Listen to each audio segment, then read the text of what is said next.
او blood ہاؤنڈز کی طرف سے آفر آئی ہے آپ کو؟ یہ کیسے ممکن ہے؟ ٹماکو نے انتہائی حیرت بھرے لہجے میں کہا۔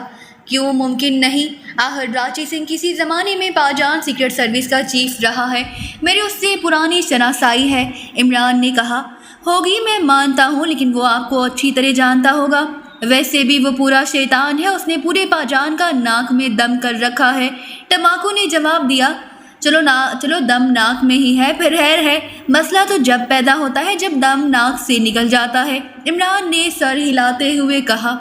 او پرنس، یہ تنظیم انتہائی ظالم اور شفاق تنظیم ہے، آپ پلیز اس میں شامل نہ ہوں ورنہ اسے مزید تقویت مل جائے گی۔ میں آپ کی صلاحیتوں کو اچھی طرح جانتا ہوں، آپ تو ہمیشہ ایسی تنظیموں کے خلاف رہے ہیں، ٹماکو نے منت بھرے لہجے میں کہا اور عمران کے لبوں پر مسکراہٹ ابھر آئی۔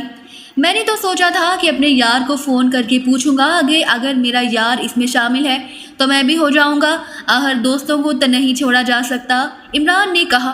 او میں لعنت بھیجتا ہوں اس راچی سنگھ پر، میں مجرم ضرور ہوں لیکن وہ جس طرح بے گناہ شہریوں پر ظلم کرتے ہیں میں اسے کمینگی سمجھتا ہوں، ٹماکو نے پرجوش لہجے میں کہا، اور اس کے لہجے سے ہی عمران کو یقین ہو گیا کہ ٹماکو بلڈ ہاؤنڈز تنظیم میں شامل نہیں ہے، ورنہ اب تک وہ ساری باتیں اس لیے کر رہا تھا کہ کہیں ٹماکو بھی بلڈ ہاؤنڈز میں شامل نہ ہو۔ چلو ٹھیک ہے، تم لعنت بھیجتے ہو تو میری طرف سے 1000 بار بلکہ کروڑ بار لعنت۔ اچھا یہ بتاؤ، چاؤشنگ کو تم جانتے ہو؟ وہ جو کسی زمانے میں تمہارا کلاس فیلو رہا تھا اور آج کل سیکرٹ سروس کا چیف ہے، کیسے جا رہے ہیں اس سے تعلقات؟ کوئی لحاظ بھی کرتا ہے یا نہیں؟ عمران نے کہا۔ پرنس، میں محسوس کر رہا ہوں کہ آپ کوئی خاص بات پوچھنا چاہتے ہیں لیکن آپ بات گھما پھرا کر رہے ہیں، سیدھی بات کریں، آپ کو تو معلوم ہی ہے کہ میں موٹے دماغ کا آدمی ہوں، ٹماکو نے لفظوں کو چباتے ہوئے کہا اور عمران ہنس پڑا۔ یار اتنے غصے میں آنے کی کیا بات ہے؟ اگر وہ بے شرم تمہارا لحاظ نہیں کرتا تو میں اسے فون کر دیتا ہوں، اس نے میری رقم ادھار دینی ہے، کیسے میری بات ٹال سکتا ہے؟ عمران نے کہا۔ اور یہ بات نہیں، ویسے بھی اب چاؤشنگ کی وہ پہلی والی بات نہیں رہی، جب سے اس کی اکلوتی بیٹی کو بلڈ ہاؤنڈ نے اغوا کیا ہے اور پھر اس کی بے پناہ درندگی کا شکار لاش ملی ہے، چاؤشنگ تو جیسے مر ہی گیا ہے، لیکن وہ بیچارہ مجبور ہے، بلڈ ہاؤنڈز کے ہاتھ بہت لمبے ہیں، ٹماکو نے جواب دیا۔ او اس بات کا تو مجھے علم نہ تھا، کب کی بات ہے؟ عمران نے سنجیدہ لہجے میں کہا۔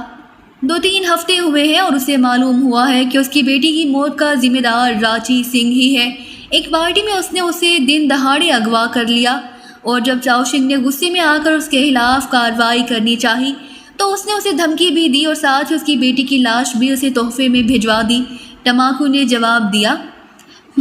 لیکن وہ ایسا آدمی تو نہیں تھا کہ اس طرح بے غیرت بن کر خاموش بیٹھا رہے، عمران نے کہا۔ وہ شاید کسی موقع کے انتظار میں ہے، ٹماکو نے جواب دیا۔ وہ انتظار تو ختم ہو گیا، اس نے سنا ہے کہ خودکشی کر لی ہے اور اب اس کی جگہ کوئی چیکو سنگھ سیکرٹ سروس کا سربراہ بن گیا ہے، عمران نے کہا۔ کیا کہہ رہے ہیں آپ؟ ہم نے تو ابھی تک ایسی کوئی بات نہیں سنی، حالانکہ میرے بھی آدمی بلڈ ہاؤنڈز میں موجود ہیں اور خاصی اہم جگہوں پر ہیں، انہی کی وجہ سے تو میں ابھی تک زندہ ہوں، ورنہ راچی سنگھ نے تو یہاں ہر بڑے مجرم کا خاتمہ کر دیا ہے، ٹماکو نے حیرت بھرے لہجے میں جواب دیتے ہوئے کہا۔ میں درست کہہ رہا ہوں۔ اچھا تم پوچھ رہے تھے کہ اصل بات کیا ہے، تو پھر اب اصل بات سن لو۔ چاؤشنگ نے میرے ساتھ ذاتی حیثیت سے بات کی تھی، اس نے کہا تھا کہ وہ بلڈ ہاؤنڈ سے انتقام لینا چاہتا ہے، اس لیے میں اس کی مدد کروں، مجھے یہ معلوم نہ تھا کہ وہ ایسا کیوں کرنا چاہتا ہے، میں نے اس سے وعدہ کر لیا تھا کہ جیسے ہی مجھے فرصت ملی میں اس کی مدد کے لیے پاجان آ جاؤں گا، لیکن ابھی مجھے اطلاع ملی ہے کہ اس نے خودکشی کر لی ہے، مجھے اس پر یقین نہ آیا، چنانچہ میں اب اصل صورتحال جاننا چاہتا ہوں، کیا تم اصل صورتحال کا پتہ چلا سکتے ہو؟ عمران نے کہا۔ بالکل کر سکتا ہوں، ابھی تھوڑی دیر میں ہی مجھے بس ایک فون کرنا پڑے گا، ٹماکو نے بااعتماد لہجے میں جواب دیتے ہوئے کہا۔ اوکے تم پتہ کرو، میں آدھے گھنٹے بعد تمہیں پھر فون کروں گا، گڈ بائے، عمران نے کہا اور ریسیور رکھ دیا۔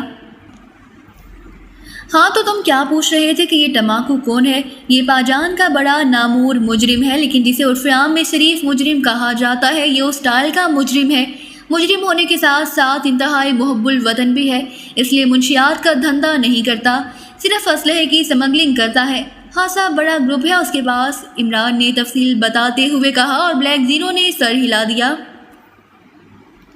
टमाको के मुताबिक ये बात तो अब तय हो गई है कि चाओशिंग के जहन में वाकई इंतकाम का जज्बा मौजूद था, लेकिन फौरी तौर पर तब्दीली के मुतालिक अब पता चलेगा कि वो क्यों हुई। क्या उसमें ब्लड हाउंड्स का हाथ है या वाकई किसी वजह से चाओशिंग ने खुदकुशी कर ली है, इमरान ने कहा। बहरहाल जिस तरह भी हुआ, कम अज़ कम ये तो तय हो गया कि चाओशिंग की इत्तला गलत है। ब्लड हाउंड्स कोई मिशन लेकर पाकिस्तान में नहीं आ रही, ब्लैक ज़ीरो ने इत्मीनान भरे लहजे में कहा और इमरान ने असबात में सर हिला दिया। उसने दोबारा कर्नल फरीदी की भेजी हुई फाइल उठाकर उसे पढ़ना शुरू कर दिया था और फिर आधे घंटे से कुछ ज़्यादा ही वक्त उसे फाइल ख़त्म करने में लग गया। उसने एक तवील सांस लेते हुए फाइल रख दी और टेलीफोन का रिसीवर उठाकर दोबारा नंबर डायल करने शुरू कर दिए। यस पाजान डायरेक्ट कंपनी। दूसरी तरफ से ही पहले वाली निस्वानी आवाज़ सुनाई दी। टमाको से बात कराओ, मैं प्रिंस ऑफ ढम्प बोल रहा हूँ पाकिस्तान से, इमरान ने संजीदा लहजे में कहा। होल्ड ऑन करें, दूसरी तरफ से कहा गया और इमरान ने होंठ बींच लिया। उसके चेहरे पर मौजूद तासुरात बता रहे थे कि वो किसी गहरी सोच में डूबा हुआ है। यस टमाको बोल रहा हूँ प्रिंस। हाँ तो क्या रिपोर्ट मिली है, इमरान ने एक तवील सांस लेते हुए कहा। मैंने मालूम कर लिया है, बेचारे चाओशिंग के साथ बेहद जुल्म हुआ है। आपने शायद उसकी मलकियती बेकरी बिलचान बेकरी के फ़ोन पर उससे बात की थी। उसकी इत्तला रांची सिंह को हो गई। उसने चाओशिंग को अगवा कर लिया और अब चाओशिंग अस्पताल में मौजूद है। उसके जिस्म की हड्डियां तोड़ दी गई है, एक आंख निकाल दी गई है, जुबान कट चुकी है, चेहरा मसे कर दिया गया है। और आपकी ये इत्तला भी दुरुस्त है कि उसकी जगह चीकू सिंह को सीक्रेट सर्विस का चीफ बना दिया गया है। सरकारी तौर पर यही खबर दी गई है कि चाओशिंग ने अचानक खुदकुशी कर ली है, लेकिन मुझे ये सारी बातें खुफिया ज़राए से मालूम हुई हैं और एक और अहम बात का भी मुझे मालूम हुआ है कि रांची सिंह ने चाओशिंग को जिंदा इसलिए रखा है कि उसने अहद किया है कि वो पाकिस्तान में आपका खात्मा करके आपका सर उसके सामने ले आएगा और उसके बाद चाओशिंग को गोली मार दी जाएगी। ब्लड हाउंड्स का खौफनाक आदमी ओकासा आपके हाथ में के लिए भेजा जा रहा है, टमाको ने तफसील बताते हुए कहा। ओकासा, ये कौन है, इमरान ने हैरत भरे लहजे में पूछा। ये करीबी जजीरे क्याशो का मशहूर मुजरिम है और आजकल ब्लड हाउंड तंजीम का अहम आदमी बना हुआ है। इंतहाई खतरनाक आदमी समझा जाता है, टमाको ने जवाब दिया। तो तुम्हारा मतलब है कि चाओशिंग की ये हालत इसलिए हुई है कि उसने ब्लड हाउंड्स के खिलाफ मुझसे मदद मांगी थी, इमरान ने सर्द लहजे में कहा। बिल्कुल, ये इत्तला कतन मुसद्दिका है, टमाको ने जवाब दिया। ओके थैंक यू, इमरान ने कहा और इसके साथ ही उसने रिसीवर रख दिया। तो ये थी असल बात, इमरान ने रिसीवर रखते हुए तवील सांस लेते हुए कहा। चाओशिंग के साथ वाकई बुरा हुआ है। उसका मतलब तो यही है कि बाजान में ब्लड हाउंड्स वाकई बेहद छाए हुए हैं। ब्लैक ज़ीरो ने असबात में सर हिलाते हुए कहा। जाहिर है जब वो सीक्रेट सर्विस के चीफ को अपनी मर्जी से तब्दील करा लेते हैं तो बाकी कोई बात रह ही नहीं जाती। इसका तो मतलब है कि बाजान पर असल हुकूमत ब्लड हाउंड्स की हुई और ये चीकू सिंह भी यकीनन ब्लड हाउंड्स का ही आदमी होगा, इमरान ने जवाब देते हुए कहा। तो फिर आपने अब क्या प्रोग्राम बनाया है, ब्लैक ज़ीरो ने पूछा। जाहिर है अब उस मिशन की सरकारी हैसियत तो ख़त्म हो गई। ज़्यादा से ज़्यादा यही हो सकता है कि मैं प्राइवेट तौर पर चाओशिंग का इंतकाम लेने के लिए बाजान चला जाऊं। उससे ज़्यादा और क्या हो सकता है, इमरान ने मुंह बनाते हुए कहा। मिशन का इंतजाम प्राइवेट तौर पर भी तो हो सकता है, ब्लैक ज़ीरो ने कहा। नहीं, ऐसा नहीं हो सकता। सीक्रेट सर्विस कौमी इदारा है और उसे प्राइवेट कामों में इस्तेमाल करना असूलों के खिलाफ है, इमरान ने सख्त लहजे में कहा और ब्लैक ज़ीरो खामोश हो गया क्योंकि वो इमरान की तबीयत से अच्छी तरह वाकिफ़ था कि वो असूलों की पाबंदी के मामले में किस कदर सख्त आदमी है। ओके, मैं आप फ्लैट पर जा रहा हूँ, तुम कर्नल फरीदी की उस फाइल की कापियाँ बनवा कर लाइब्रेरी में रखो और फिर कभी काम आ जाएंगी और फाइल वापस भिजवा देना, इमरान ने कुर्सी से उठते हुए कहा और फिर बैरूनी दरवाजे की तरफ बढ़ गया। मैं हाजिर हो सकता हूँ बॉस। दरवाज़ा खुलते ही एक आवाज़ सुनाई दी और मेज़ के पीछे कुर्सी पर बैठा हुआ रांची सिंह चौंक कर सीधा हो गया। दरवाजे पर एक दरमियाने कद लेकिन भरे हुए जिस्म का नौजवान बेहतरीन तराश का सूट पहने खड़ा था।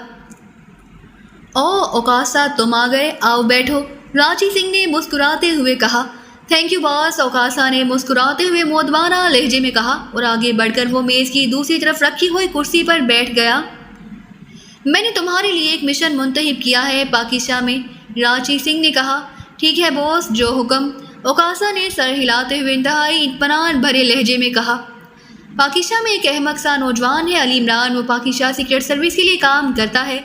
हादसा चालाक, होशियार और खतरनाक आदमी समझा जाता है। मुझे उसका सर चाहिए, रांची सिंह ने स्पार्ट लहजे में कहा।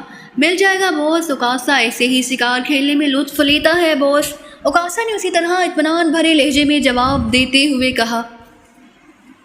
उसके चेहरे और आंखों से बला की खुद-एतमादी टपक रही थी, जैसे वो अपने मुकाबले में किसी की कोई हैसियत ही ना समझता हो। तुम पहले कभी पाकिस्तान गए हो?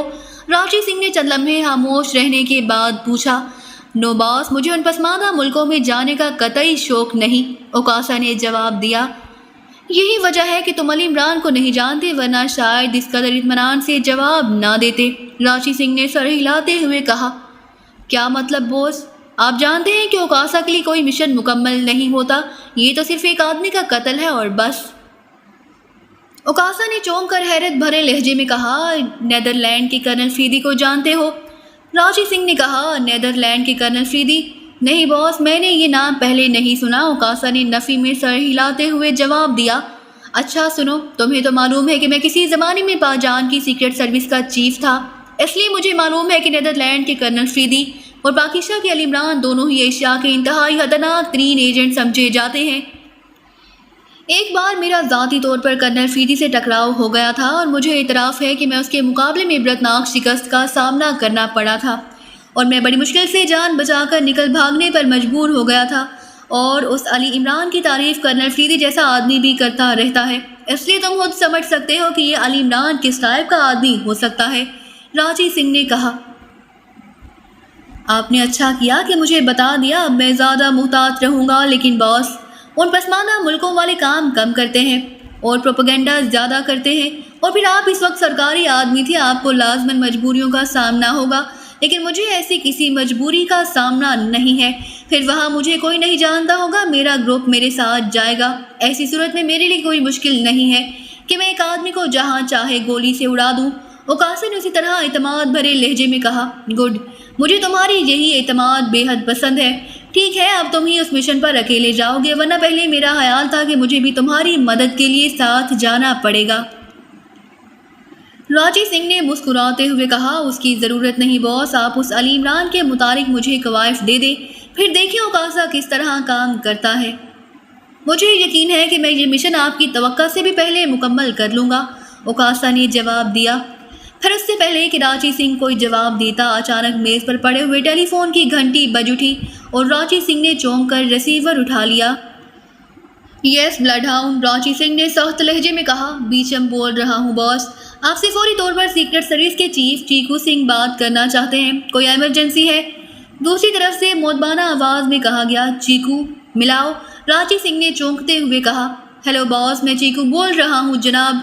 चंद लम्हों बाद चीकू की मोदबाना आवाज़ सुनाई दी। यस, क्या बात है? रांची सिंह ने इंतहाई मोदबाना और राहत लहजे में कहा। बॉस, एक अहम इत्तला है। चाओशिंग ने किसी तरह अपनी हालत की इत्तला शहनशाह तक पहुंचा दी और शहनशाह ने अपने हाथ दस्ते के जरिए चाओशिंग को अस्पताल से अपने महल में बुला लिया है और शहनशाह उससे खसूसी मुलाकात करने वाले हैं। चीकू ने कहा। वेरी बैड, मुझे उसका ख्याल ही नहीं रहा कि ज़ुबान कट जाने के बावजूद चीकू इशारे से भी कोई पैगाम दे सकता है। बहरहाल वो सीक्रेट सर्विस का चीफ था और मुझे उसे गोली मार देनी चाहिए थी। बॉस, हो सकता है इस मुलाकात के बाद शहनशाह कोई खास इकदाम करे, मेरा मतलब है मैं हमारे खिलाफ, चीकू ने कदरे खौफजदा लहजे में कहा। तुम घबराओ नहीं, शहनशाह सरकारी कामों में मुदाखलत नहीं किया करते, ज़्यादा से ज़्यादा वो वज़ीर आज़म को अहकाम देंगे कि वो ब्लड हाउंड्स के खिलाफ काम करें।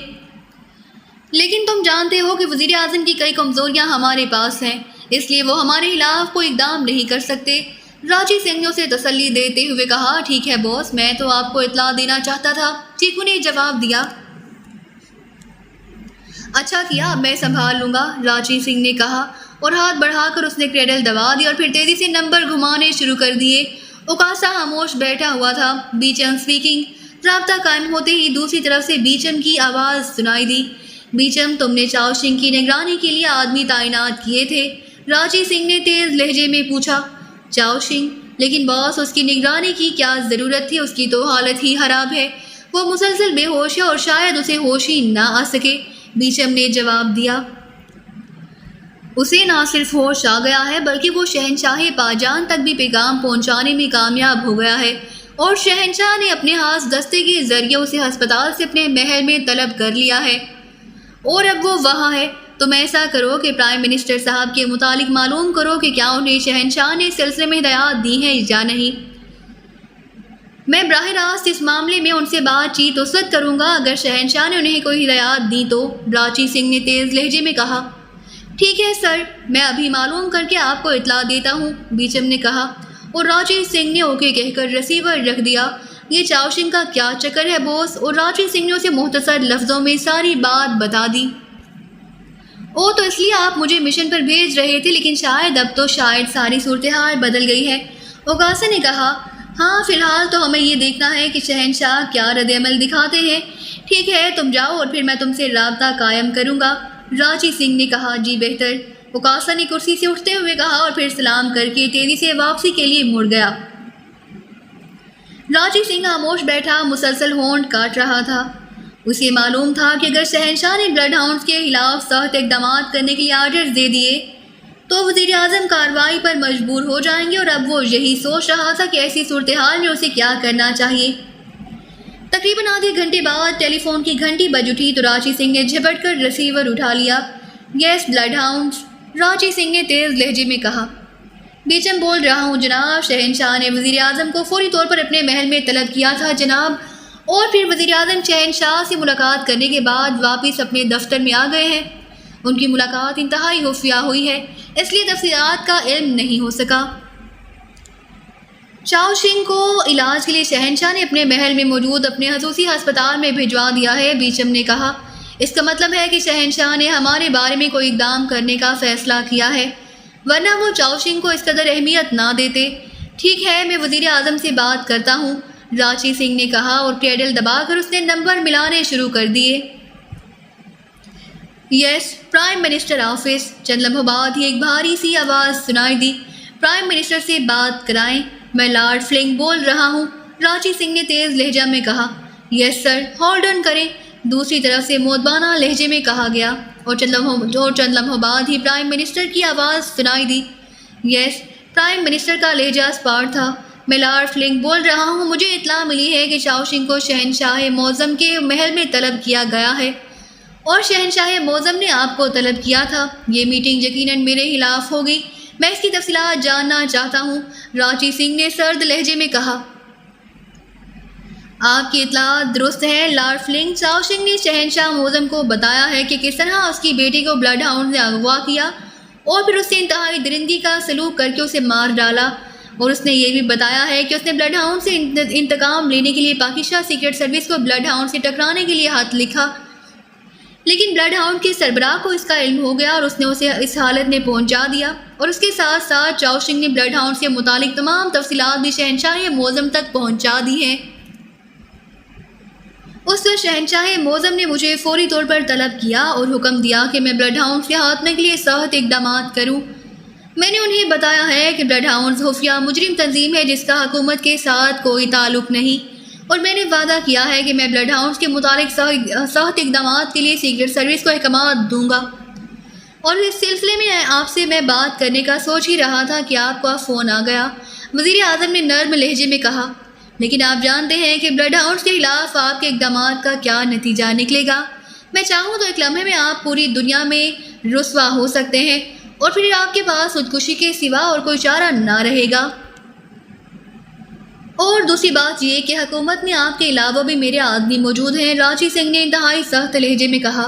میں جانتا ہوں لارڈ فلنگ، لیکن شہنشاہ معظم کو تو میں یہ جواب نہیں دے سکتا تھا کہ میں ایک مجرم تنظیم کے خلاف اقدامات کرنے سے مجبور ہوں، اس لیے میں نے سوچا ہے کہ چند روز بعد سیکرٹ سروس کی طرف سے ایک رپورٹ تیار کرا کر شہنشاہ معظم کی خدمت میں پیش کر دی جائے گی کہ بلڈ ہاؤنڈز کو کرش کر دیا گیا ہے اور اس کے اہم عہدیدار مارے گئے ہیں۔ اس طرح شہنشاہ معظم مطمئن ہو جائیں گے۔